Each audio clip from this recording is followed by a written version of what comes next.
श्री रामचंद्र जी वनवास के बाद अयोध्या लौटे तो खूब धूमधाम से उनका राज तिलक हुआ। बड़े सम्मान के साथ उन्हें अयोध्या का राजा बनाया गया। राजगद्दी पर बैठने के बाद उन्होंने लक्ष्मण जी को आदेश दिया हुआ था कि भोजन करने से पहले देखें हमारे द्वार पर कोई भूखा तो नहीं है। एक दिन की बात है, लक्ष्मण जी ने श्री रामचंद्र जी से कहा, मैं अभी आवाज़ लगाकर आया हूँ, कोई भी भूखा नहीं है। श्री रामचंद्र जी ने कहा, दोबारा जाओ और जोर से आवाज़ लगाओ, शायद कोई भूखा रह गया हो। श्री रामचंद्र जी का आदेश पालन करते हुए लक्ष्मण जी दोबारा बाहर गए और उन्होंने जोर से आवाज़ लगाई तो कोई आदमी तो नहीं, वरन एक कुत्ते को लक्ष्मण जी ने रोते हुए देखा। अंदर आकर उन्होंने श्री रामचंद्र जी से कहा, बाहर कोई व्यक्ति भूखा नहीं है, बल्कि एक कुत्ता अवश्य रो रहा है।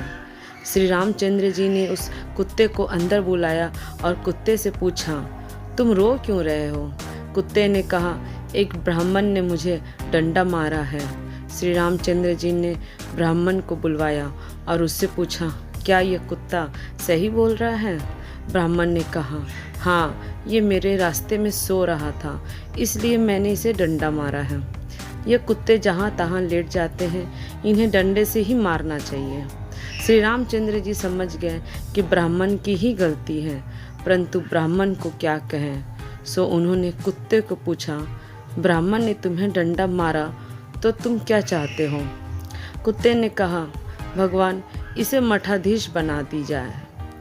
कुत्ते की बात सुनकर भगवान मुस्कुरा दिए और मुस्कुराते हुए कुत्ते से पूछा, इस ब्राह्मण ने तुम्हें डंडा मारा, बदले में तुम इन्हें मठाधीश बनाना चाहते हो? मठाधीश बनने से इनकी बहुत सेवा होगी, काफ़ी चेले बन जाएंगे, इससे तुम्हारा क्या फ़ायदा होगा?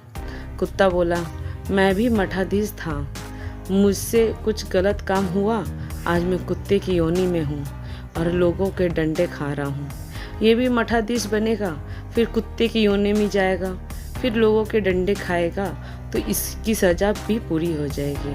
कैसी लगी आपको ये कहानी? प्लीज़ हमें बताएं।